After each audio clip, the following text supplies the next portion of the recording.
அனைவருக்கும் வணக்கம். நான் உங்கள் முருகானந்தம். Best academy பட்டுக்கோட்டையிலிருந்து. இன்றைய திருக்குறள்: முயற்சி திருவினையாக்கும், முயற்சியின்மை இன்மை புகுத்திவிடும்.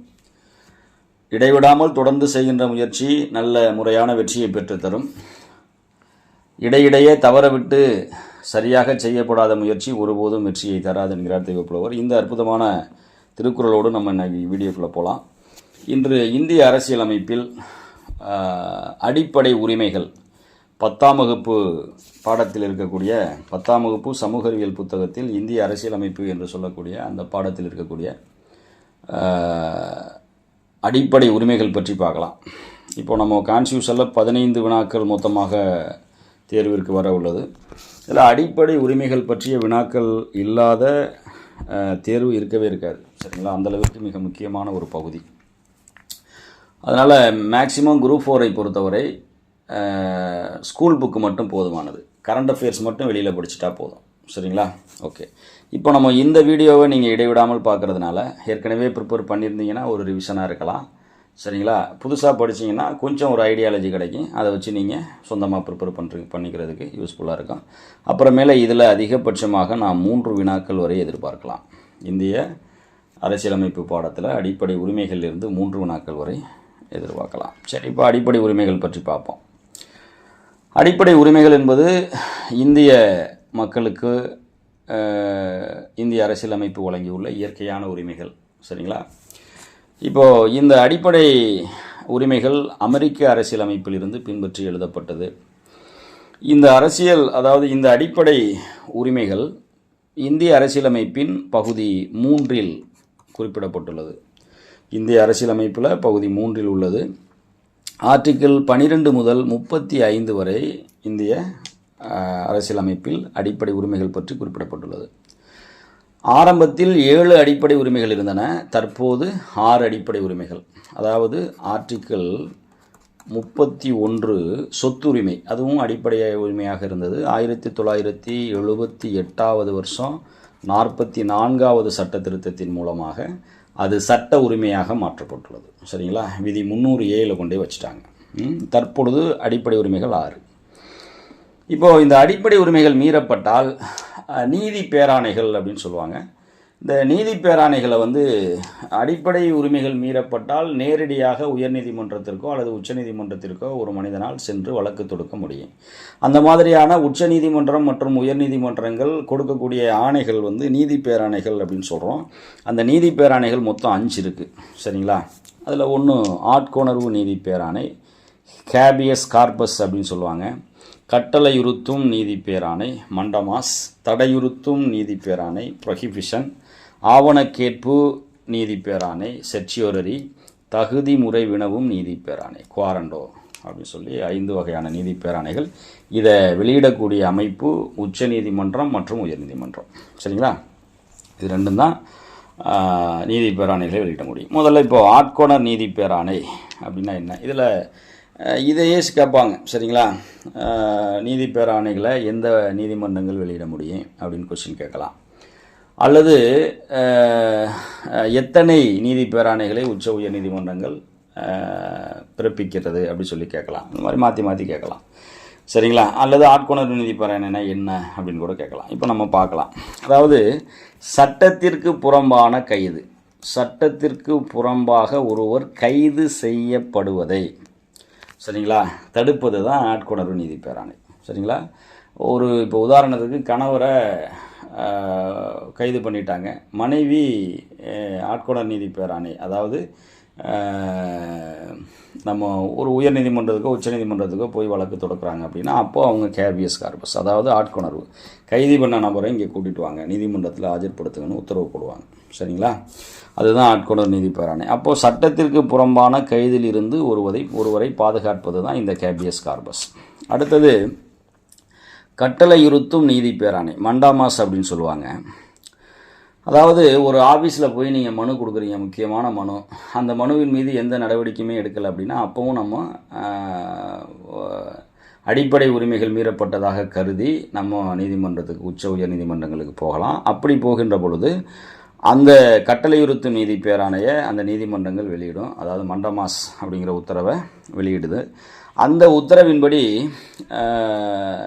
அந்த மனுதாரர் தன்னுடைய மனுவின் மீது என்ன நடவடிக்கை எடுக்கணுமோ அதை அந்த துறையின் மூலமாக இந்த உத்தரவின் மூலம் அவங்க நிறைவேற்றிக் கொள்வார்கள். இதுக்கு பேர் தான் கட்டளையுறுத்தும் நீதி பேராணை. சரிங்களா? இப்போ கலெக்டர் ஆஃபீஸில் ஒரு மனு கொடுத்துருக்கோம், அது நடக்கவே இல்லை, நம்ம நீதிமன்றத்தில் வழக்கு போடுறோம், கோர்ட்டு டைரக்ஷன் கொடுக்கும், இந்த வேலையை உடனே செஞ்சு கொடுங்க அப்படின்னு. சரிங்களா? அவங்க அதை செஞ்சு கொடுப்பாங்க. ஸோ அது மண்டமாஸ். அப்புறமேல தடையுறுத்தும் நீதி பேராணைன்னு சொல்கிறாங்க, ப்ரொஹிபிஷன் அப்படின்னு சொல்கிறாங்க. இப்போது ஒரு கீழ் நீதிமன்றம் தன்னுடைய சட்ட எல்லையை தாண்டி ஏதாவது உத்தரவு பிறப்பிச்சிச்சு அப்படின்னா அதற்கு ஸ்டே ஆர்டர் கொடுக்குறதுக்கு பேர் தான் தடையுறுத்தும் நீதி பேராணை அப்படின்னு சொல்லுவாங்க, ப்ரொஹிபிஷன் அப்படின்னு சொல்லுவாங்க. சரிங்களா? அப்புறமேல ஆவணக்கேற்பு நீதி பேராணை. ஆவணக்கேற்பு நீதி பேராணை செட்டியோலரி அப்படிங்கிறது அதாவது ஏதேனும் ஒரு டிஸ்பியூட் வருது அப்படின்னா அது அந்த டிஸ்பியூட்டு தொடர்பாக உரிய ஆவணங்களை நீங்கள் இந்த நீதிமன்றத்தில் தாக்கல் செய்யணும், கொண்டு வாங்க, சப்மிட் பண்ணுங்கள் அப்படின்னு உத்தரவு போடுறது தான் உச்ச உயர்நீதிமன்றங்கள் உத்தரவு போடும். சரிங்களா? அதுக்கு பேர் தான் ஆவணக்கேற்பு நீதி பேராணைன்னு சொல்கிறோம். அடுத்தது தகுதி முறை வினவும் நீதி பேராணை, குவாரண்டோ அப்படின்னு சொல்கிறாங்க. இது பார்த்தீங்கன்னா ஒருத்தவங்க சீனியர் இருக்கையிலே அவங்களுக்கு கீழே இருக்கக்கூடிய ஒரு ஜூனியருக்கு ப்ரொமோஷன் கொடுத்துருவாங்க. ஸோ அந்த ஒரு உதாரணத்துக்கு சொல்கிறேன். ஸோ அந்த மாதிரியான சூழல்களில் நீதிமன்றத்திற்கு அந்த பாதிக்கப்பட்ட நபர் செல்கின்ற பொழுது அப்போது நீதிமன்றங்கள் உச்ச உயர் நீதிமன்றங்கள் இடக்கூடிய அந்த நீதி பேராணை பேர் தான் குவாரண்டோ, தகுதி முறை வினவும் நீதி பேராணை. எதன் அடிப்படையில் இவங்களை இந்த பதவிக்கு நியமிச்சிங்க அப்படின்னு சொல்லிட்டு கேட்கும் கொஸ்டின். சரிங்களா? அப்போது இந்த பேராணை எதற்கு இருக்கிறது அப்படின்னா சட்டத்திற்கு புறம்பாக ஒரு நபர் அரசோட அலுவலகத்தை கைப்பற்றுவதை தடை செய்கிறது அப்படின்னு சொல்கிறாங்க. சரிங்களா? ஸோ இதுதான் 5 நீதி பேராணைகள். அடுத்தது நம்ம ஆர்டிக்கிள் 12 35 வரை அடிப்படை உரிமைகள் தொடர்பானதுன்னு பார்த்தோம். ஆர்டிக்கிள் 13 என்பது மிக முக்கியமானது. சரிங்களா? இது என்ன அப்படின்னா மத்திய மாநில நடுவண் அரசு ஆர் மாநில அரசு சரிங்களா ஒரு சட்டத்தை இயற்றுகின்ற பொழுது அந்த சட்டம் மக்கள் நலனுக்கு எதிரானதாக இருக்குமேயானால் அந்த சட்டம் செல்லாது அப்படின்னு சொல்லி அறிவிக்கக்கூடிய அதிகாரம் சரிங்களா நீதிமன்றத்திற்கு உச்ச நீதிமன்றத்துக்கு தரக்கூடிய அந்த அதிகாரம் தான் ஆர்டிக்கிள் 13 அப்படின்னு சொல்கிறாங்க. சரிங்களா? ஓகே. இப்போ இந்த 142 இருக்கு இல்லையா, 142 ஆளுநர் நிறுத்தி வைத்த மசோதாக்கள் கிட்டத்தட்ட ஒரு 10 மசோதாக்களுக்கு உச்சநீதிமன்றம் சமீபத்தில் தானாகவே அப்ரூவல் கொடுத்துச்சு இல்லையா, 142 மாதிரி. சரிங்களா?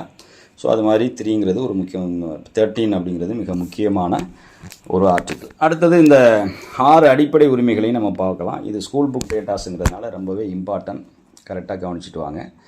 நீங்கள் மனப்பாடம் பண்ணுறதுக்கு இது உதவும், அவ்வளோதான். சரிங்களா? மற்றபடி நான் கம்ப்ளீட் ஷார்ட்கட்டு உங்களுக்கு சொல்ல மாட்டேன். இப்படி ஷார்ட்கட் மேக்கப் பண்ணிக்கலாம் அப்படின்னு நான் சொல்லுவேன். சரிங்களா? ஏன்னா ஷார்ட்கட் எல்லாத்துக்குமே போடணும் அப்படின்னா அப்புறம் ஷார்ட்கட்டு இப்படி போயிடும்.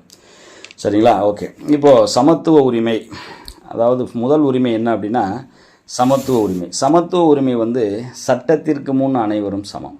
சட்டத்திற்கு முன் சரிங்களா சமம், அனைவரும் சமம். இதுதான் ஆர்டிகிள் 14. அடுத்தது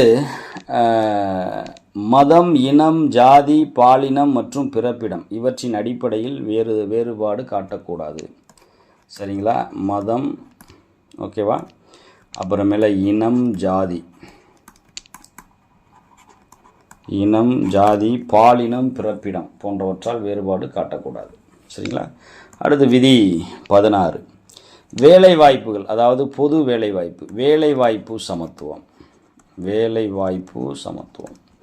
வேலைவாய்ப்பு சமத்துவம் என்றால் ஆண்களுக்கும் பெண்களுக்கும் எந்த வேறுபாடு இருக்கக்கூடாது அப்படிங்கிறது. எந்த கம்யூனிட்டி வைஸு மத அடிப்படையிலான வேறுபாடுகளும் இருக்கக்கூடாது தான். பட் இதுக்குள்ளே இருக்கக்கூடிய சப்டிவிஷன்ஸ் சிலது நீங்கள் பிற்படுத்தப்பட்டவர்களுக்கு, தாழ்த்தப்பட்டவர்களுக்கு நீங்கள் தாராளமாக ரிசர்வேஷன் கொடுக்கலாம், பெண்களுக்கு ரிசர்வேஷன் கொடுக்கலாம்னு சொல்லுது. சரிங்களா?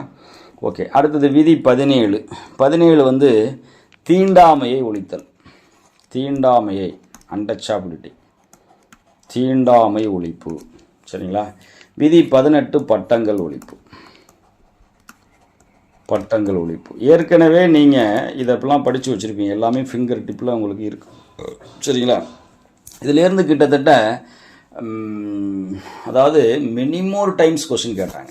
சரிங்களா? நிறைய முறை எல்லா விதிகளையுமே கேட்டு வச்சுருக்காங்க. அதனால் இதை தெளிவாக புதுசாக மனப்பாடம் பண்ணிங்கன்னா நீங்கள் என்ன பண்ணலான்னா, இங்கே பாருங்கள், சட்டத்துக்கு எஸ்ன்னு எடுத்துக்கலாம் அல்லது எல்லுன்னு எடுத்துக்கலாம். ஓகேவா? மதத்துக்கு என்ன எடுத்துக்கலாம்? ஆர்னு எடுத்துக்கலாம், இல்லாட்டி நீங்கள் எம்முன்னே எடுத்துக்கலாம். ஓகேவா?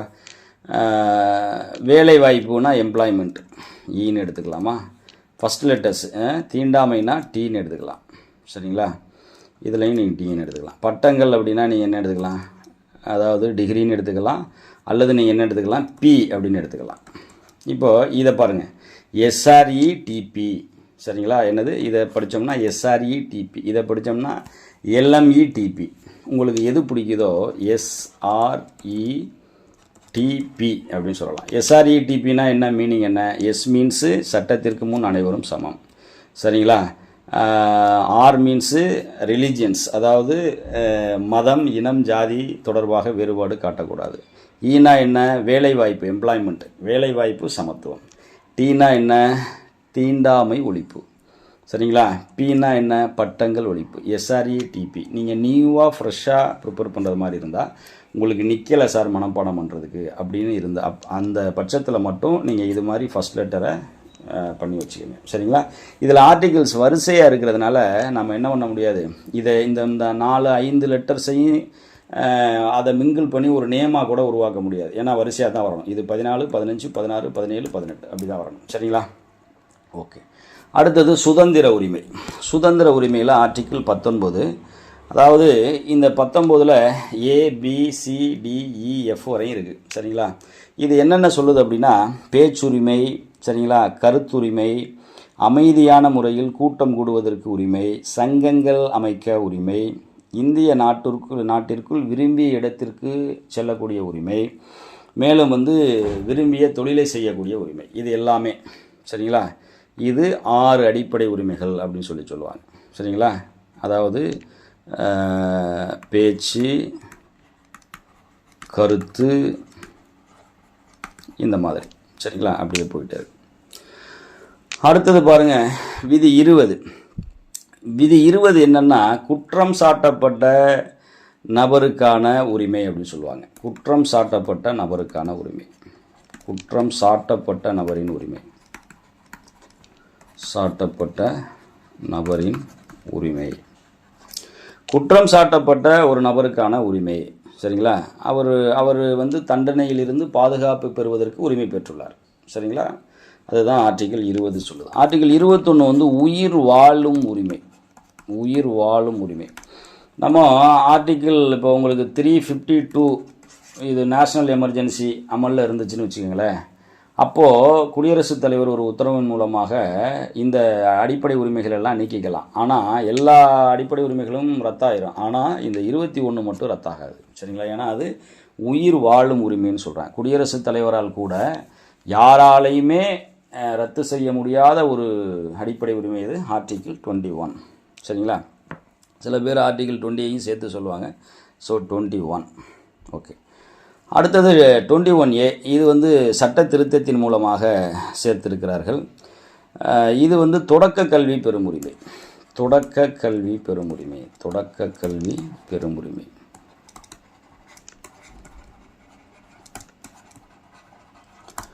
ஓகேவா? அப்புறமேல இவ்வளோதான். இதை நீங்கள் பேச்சு பின்னு வச்சுக்கலாம். பி, அப்புறம் குற்றம் கே, உயர்னா யூ, அப்புறம் இது டி, பிகேயூடி. சரிங்களா? ஆர் பி கட் அப்படின்னு வச்சுக்கலாம். பி பார் பேச்சுரிமை, கருத்துரிமை, எழுத்துரிமை இதெல்லாம் சொல்கிறது. கே பார் குற்றம் சாட்டப்பட்ட நபருக்கான உரிமை, அவர் குற்றத்திலிருந்து விடுபடுவதற்கான தண்டனையிலிருந்து விடுபடுவதற்கான உரிமை. யூ ஃபார் என்னது? உயிர் வாழும் உரிமை. சரிங்களா? டி ஃபார் தொடக்க கல்வி பெறும் உரிமை அப்படி சொல்லலாம். சரிங்களா? அப்புறமேல ஆர்டிகிள் 22 பாருங்களேன். 22ல் என்ன இருக்குன்னா, தடுப்பு காவல். சில பேரை கைது பண்ணி நமக்கு பிடிக்கல அப்படின்னா குண்டாஸ் போட்டுருவாங்க. குண்டாஸ் தான் தடுப்பு காவல். ஸோ அந்த மாதிரி தடுப்பு காவலில் வைப்பதற்கு எதிரான உரிமை. சரிங்களா? தடுப்பு காவலில் வைப்பதற்கு, தடுப்பு காவலில் வைப்பதற்கு எதிரான நமக்குள்ள உரிமையை சொல்கிறாங்க. சரிங்களா? அப்போ இதையும் நீங்கள் சேர்த்துக்கிட்டீங்கன்னா இதுவும் ஒரு டி. அப்போ பி கட் பிகேயூடிடி அல்லது பிகேயூடி ஸ்கொயர் அப்படின்னு வச்சுக்கலாம். நியூ ஸ்டூடெண்ட் சும்மா ஜஸ்ட்டு நீங்கள் எப்படி வேணாலும் வச்சுக்கலாம். ஓகேவா? ரைட். அடுத்தது சுரண்டலுக்கு எதிரான உரிமை. இது 23 சுரண்டலுக்கு எதிரான உரிமை என்னென்னா கொத்தடிமை முறை ஒழிப்பு. கொத்தடிமை முறை ஒழிப்பு. சரிங்களா? அடுத்து 24 குழந்தை தொழிலாளர் முறை ஒழிப்பு. குழந்தை தொழிலாளர் எல்லாருக்குமே தெரியும். சரிங்களா? இப்போ இது என்ன எப்படி மைண்டில் வச்சுக்கலாம்? இது கொத்தடிமைக்கு கேன்னு வச்சுக்கலாம், கூக்கும் கே தான் வருதும். அப்போ இதுக்கு என்ன இது கே ஸ்கொயர் அப்படின்னு வச்சுக்கலாம். சுரண்டலுக்கு எதிரான உரிமை ஆர்டிகல் 23, 24 வந்து ஷார்ட்கட்டு கே ஸ்கொயர், கொத்தடிமை முறை ஒழிப்பு. சரிங்களா? அல்லது கட்டாய வேலை ஒழிப்புன்னு சொல்லலாம். எல்லாத்துக்குமே கே தான் வருது. So K square. அப்புறமேல சமய உரிமை. இந்த சமய உரிமை என்ன சொல்லுது அப்படின்னா ஆர்டிகல் 25 வந்து யார் வேணாலும் எந்த சமயத்தை வேணாலும் பின்பற்றலாம், எந்த மதத்தை வேண்டுமானாலும் பின்பற்றலாம், அது அவங்களுடைய விருப்பம். எந்த மதத்தை வேணாலும் பரப்பலாம், அதுவும் அவங்களுடைய விருப்பம் அப்படின்னு சொல்கிறாங்க. அடுத்து ஆர்டிகிள் 26 இது வந்து சமயம் விவகாரங்களை நிர்வகிக்கும் உரிமை. விவகாரங்கள். சரிங்களா? சமய விவகாரங்களை நிர்வகிக்கும் உரிமை அப்படின்னு சொல்கிறாங்க 26. அது 26 என்னென்னா எந்த ஒரு மதத்தையும் பரப்புவதற்காக வரி செலுத்த வேண்டியதில்லை அப்படிங்கிறதுக்கான உரிமை. வரி செலுத்துவதிலிருந்து விலக்கு பெறுவதற்கான உரிமை. சரிங்களா? வரி செலுத்தாமை. எதுக்கு வரி செலுத்தாமை? மதத்தை பரப்புறதுக்கு வரி செலுத்த வேண்டிய அவசியம் இல்லை. வரி செலுத்தாமை. சரிங்களா? எந்த ஒரு மதத்தையும் பரப்புவதற்காக வரி செலுத்த வேண்டிய அவசியம் இல்லை அப்படிங்கிறது தான், அந்த உரிமையை தருவது தான் ஆர்டிகிள் 27. ஆர்டிகிள் 28 என்ன சொல்லுது அப்படின்னா மதம் சார்ந்த கல்வி நிறுவனங்களில் நடைபெறும் வழிபாடு மற்றும் அறிவுரை நிகழ்வுகளில் கலந்து கொள்ளாமல் இருக்க. சரிங்களா? மத வழிபாடு ஒன்று நடக்குதுன்னு வச்சுங்களேன். இப்போ ஒரு கல்வி நிறுவனம் இருக்குது, ஒரு கிறிஸ்டியானிட்டி ஸ்கூல் இருக்குது, அங்கே ஒரு ஹிந்து படிக்கிறாரு இல்லை முஸ்லீம் படிக்கிறாரு, அங்கே ஒரு ஜபக்கூட்டம் ஒன்று நடக்குது அப்படின்னா, உதாரணத்துக்கு தான் சொல்கிறேன். சரிங்களா? புரிந்து கொள்ள வேண்டும் என்பதற்காக சொல்கிறேன். ஜபக்கூட்டம் நடக்குது அப்படின்னா ஒரு மாணவர் வேறு ஒரு சமயத்தை சேர்ந்தவர், அவருக்கு உடன்பாடு இல்லை அப்படின்னா நீங்கள் தாராளமாக அதில் கலந்துக்காமல் இருப்பதற்கு நமக்கு ரைட்ஸ் இருக்குதுன்னு சொல்கிறாங்க. அப்போ இதுதான் ஆர்டிகிள் 28. ஸோ இதையும் நான் சொன்னது மாதிரி நீங்கள் ஒரு ஷார்ட்கட் போட்டுக்கலாம். எல்லாத்துக்கும் ஷார்ட்கட் செட் ஆகாது. ஸோ நம்ம கொஞ்சம் எது ரொம்ப சிக்கலாகவும் அடிக்கடி மறந்து போதோ அதுக்கு மட்டும் தான் ஷார்ட்கட் போடணும். அடுத்தது கல்வி கலாச்சார உரிமை. கல்வி கலாச்சார உரிமை ஆர்டிகிள் 29 என்ன சொல்லுதுன்னா மைனாரிட்டி பீப்புள்ஸை பற்றி சொல்லுது. சரிங்களா? இப்போது சிறுபான்மையினரின் எழுத்து. சரிங்களா? சிறுபான்மையினருடைய எழுத்து, மொழி மற்றும் கலாச்சார பாதுகாப்பு.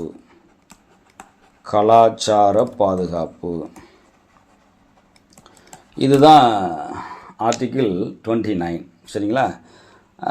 கல்வி கலாச்சார உரிமை. அடுத்து 30 வந்து பாருங்கள், சிறுபான்மையினரின் கல்வி நிறுவனங்களை நிர்வகிக்கும் உரிமை. சிறுபான்மையினர் வந்து கல்வி நிறுவனங்களை நிர்வகிக்கக்கூடிய உரிமை. சிறுபான்மையினர்னா யார் அப்படின்னா, இப்போ இந்த இடத்துல ஒரு நாடு, இதில் வந்து 80% வந்து 1ஆம் நம்பர் மக்கள் இருக்காங்க, 10% 2ஆம் நம்பர் மக்கள், மீதி ஒரு 10% 3ஆம் நம்பர் மக்கள் அப்படின்ட்டு இருந்தால் இந்த 80% இருக்கிறவங்க தான் பெரும்பான்மையானவர்கள். மற்ற மீதி 2 பேரும் யார்? சிறுபான்மையினர்கள். இப்போ நம்ம நாட்டை பொறுத்த வரைக்கும் ஹிந்து, முஸ்லீமு, பார்சீகர்கள், ஜைனர்கள், சீக்கியர்கள், சரிங்களா, இந்த மாதிரியெல்லாம் இருக்கிறாங்க. ஸோ அவங்கெல்லாம் வந்து கல்வி நிறுவனங்களை நிர்வகிக்க, அவங்களுடைய மொழியை கலாச்சாரத்தை பின்பற்ற இந்திய அரசியலமைப்பு இந்தியாவுக்குள்ளே இருந்தால் கூட அவங்களுக்கு உரிமையை தருகிறது அப்படின்னு சொல்கிறாங்க. சரி, அடுத்தது அரசியலமைப்புக்கு உட்பட்டு பரிகாரம் தேடும் உரிமை. ஆர்டிகிள் 32 அரசியலமைப்புக்கு உட்பட்டு பரிகாரம் தேடும் உரிமை. அதனால தான் அம்பேத்கர் என்ன சொல்கிறாரு, B.R. அம்பேத்கர் என்ன சொல்கிறார் அப்படின்னா, இவர் வந்து ஆத்மா அப்படின்றார். சரிங்களா? ஆத்மா மற்றும் இதயம், இந்திய அரசியல் அமைப்போட ஆத்மா, சோல் அண்ட் ஹார்ட் எது அப்படின்னா ஆர்டிகிள் 32ன்னு சொல்கிறார். சரிங்களா? இது அவ்வளோதான், நம்ம வேறு ஒன்றும் இதில் பார்க்கல. ஸோ இந்த மாதிரி உங்களுக்கு இந்த இந்திய அரசியல் அமைப்பில் முக்கியமாக அடிப்படை உரிமைகளில் 3 கொஸ்டின் வரைக்கும் கம்பல்சரி நீங்கள் எதிர்பார்த்து போகலாம். கம்ப்ளீட்டாக ப்ரிப்பேர் பண்ணி வச்சுக்கோங்க. அதே மாதிரி உங்களுக்கு ஒவ்வொரு சிலபஸ் கொடுத்துருக்காங்க இல்லையா, சிட்டிசன்ஷிப் கொடுத்துருக்காங்க, டிபிஎஸ்பி கொடுத்துருக்காங்க, சரிங்களா. ஃபண்டமெண்டல் 2Ds கொடுத்துருக்காங்க, இந்த ஃபண்டமெண்டல் ரைட்ஸ் பார்த்துட்டோம். இப்போ நான் உங்களுக்கு எவ்வளவு என்னால் முடியுதோ அவ்வளவு கொஞ்சம் கொஞ்சமாக தொகுத்து ஸ்கூல் புக் வைஸாக உங்களுக்கு நான் கொடுத்துட்றேன். நான் மீண்டும் சொல்கிறேன், குரூப் 4ல் கரண்ட் அஃபேர்ஸை தவிர வேறு எதுவும் நீங்கள் வெளியிலேருந்து படிக்க வேண்டிய அவசியம் இல்லை. பட்டப்படிப்பு தரத்தில் நடக்கக்கூடிய அனைத்து தேர்வுகளுக்கும் நீங்கள் வெளியிலேருந்து படிக்க வேண்டிய அவசியம் இருக்கும். சரிங்களா. ஸோ இவ்வளோ நேரம் நீங்கள் அமைதியோடு இருந்து பார்த்ததுக்கு நன்றி. உங்களுக்கு வீடியோ பிடிச்சிருந்துச்சுன்னா லைக் பண்ணுங்கள், ஷேர் பண்ணுங்கள், கமெண்ட் பண்ணுங்கள், சப்ஸ்கிரைப் பண்ணால் மறந்துடாதீங்க. Thanks to all.